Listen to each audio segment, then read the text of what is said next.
the News Channel 5 network, this is MorningLine with Nick Barris.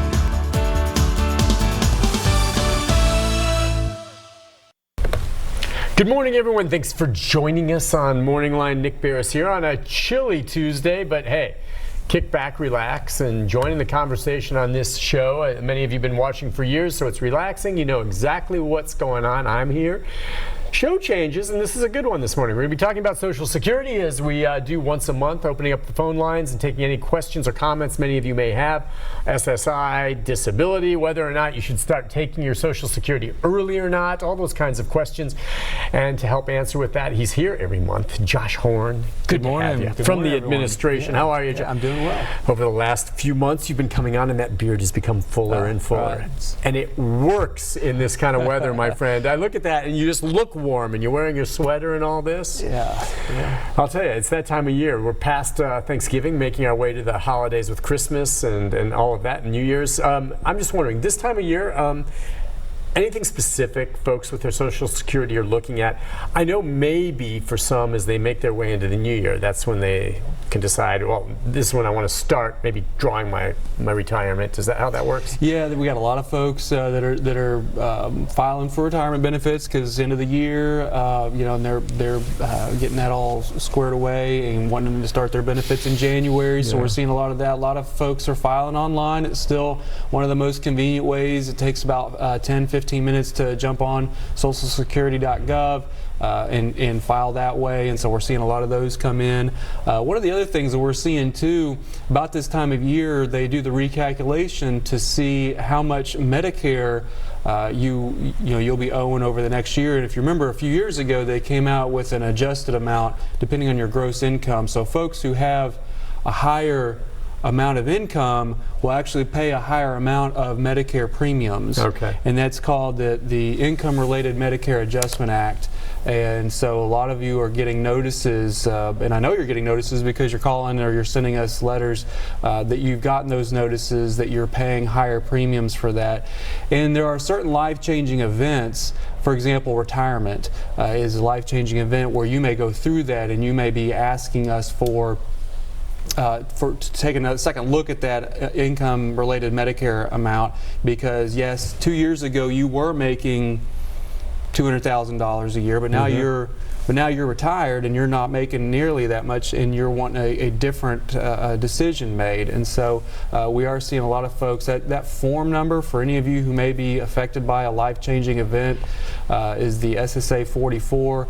You can fill that out, sign it, send it to us with any applicable proofs like a retirement letter, something like that, and we can adjust that. But I do know that was one thing I wanted to mention this morning. We're seeing a lot of folks that are going through that right now. All right. I'm trying to get a handle again as the line moves for when you can take retirement. All right, for instance, I'm 56.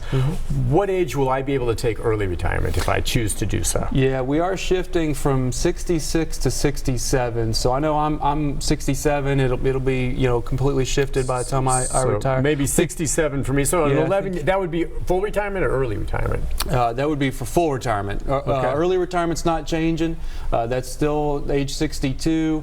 It's still subject to that annual earnings limit, and so anybody who's for you and me, it would be under 67. For those of you out there, it'd be somewhere between 66 and 67. If you're going to take it early, then you'll be under that earnings limit. So you mean I could take Social Security as early as age 62? Yeah, the earnings limit's about $17,000. So if you go over the $17,000 limit, then we have to start holding back some of the benefits. Yeah, but again, some people do. That's a personal decision for everyone to make. But boy, if you take it early, you really cost yourself a lot of money down the road. I mean, hopefully, knock on wood, I'm not going to. I would only do that if I had to for some reason, and I know some people do. Otherwise, put it off. That's my advice, as long as you can. Yeah, depending on your health circumstances, how long you expect to live, and I know that's a difficult question, but if you expect to live till 90, 95, then you want to put that off as long as you can. Sure do. But unfortunately, if you've got a lot of health issues and you don't know, maybe 70, 75, it may be better to take it early. And so, those are some of the factors you got to consider whenever you're deciding. Yeah, and in terms of putting it off as long as you can, isn't there at some point where Social Security says, okay, you're at the age now, you have to start taking it? Yeah, age 70 is the latest that you can draw. Basically, between your full retirement age and age 70, you're earning delayed retirement credits. But the most delayed retirement credits you can earn is up until age 70. And unfortunately, we've seen some folks that are 73, 74 and said, hey, I need to start filing for benefits. I guess I just kind of forgot or whatever else. And there's nothing we can do because they actually lost those benefits. And so, if you're age 70, and you haven't started drawing, make sure and come and see us. Yeah, you have it coming to you. Well, we're going to obviously take calls throughout the show. Again, I get, because I host this, and a lot of people do watch, especially this program, and I get questions all the time from folks, just like, well, you know what, I'm thinking, do you think I should apply for Social Security disability? This happened to me at work. I haven't been, I say, listen, I always tell you, you have nothing to lose by going through the process. I try to walk them through some of it. I have some friends that are in this position. She's a hygienist, and her back has developed like 2 herniated discs, and she's on workers' comp at the moment, and whether or not that's repaired to the point where she ever can go back to work is not clear. You know how it is with back injuries. Now, is she 100% disabled? I don't know, but I'm trying to help her. Hey, keep this option open for yourself. If you can't make it back to work, and she wants to go back to work, but if you can't, check it out. So, if any of you have questions or comments about the process, or you're in the middle of applying, this is where Josh can really give you the straight dope. Before we do get to the phone calls, take our first break. Anything else you brought with you? You have things sometimes, I don't know, anything that you wanted to touch on? Yeah, the other thing too is Medicare did release their premiums. I know that's a popular question. And so for 2020, it'll be going up from $135.50 to $144.60 in 2020. So that's about a $9 increase, and so that was a popular question. I don't believe we knew the last time I was on. So the standard Medicare Part B premium is going up about $9.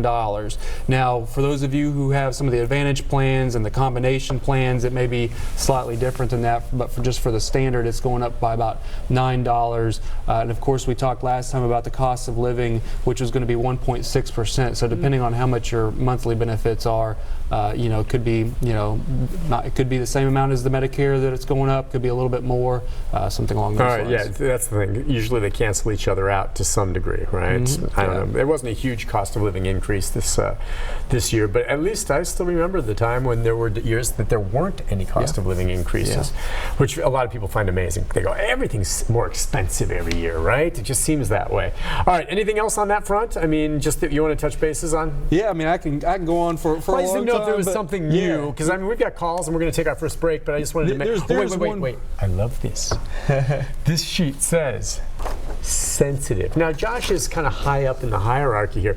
Is this top secret stuff? Well, it's sensitive in the fact that it has to do with the fraud that we talk about a lot. Good. And so, of course, it's a sensitive topic just because it involves something that is really pervasive and something that we're seeing a lot of that's especially really now hurting a lot of people. It's going on big time. Exactly. And so we just released not too long ago that we have a new place for you to report fraud. If you've been a victim of fraud, or if somebody tried to get through. She's got the and so that's on the screen there now, and that's the Office of Inspector General, which is in connection with Social Security.